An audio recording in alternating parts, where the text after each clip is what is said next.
All right, here we go.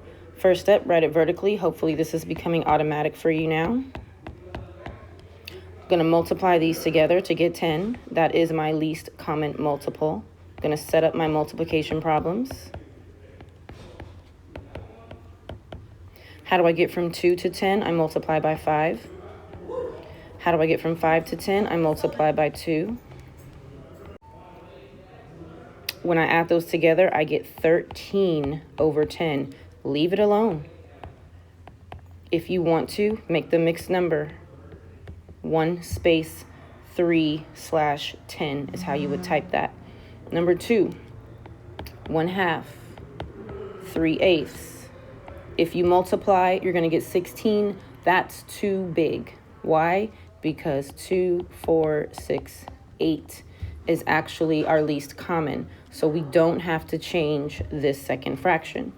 So I only need to set up one multiplication problem. How do I get from 2 to 8? It's 4. 1 times 4 is 4. 4 plus 3 is 7.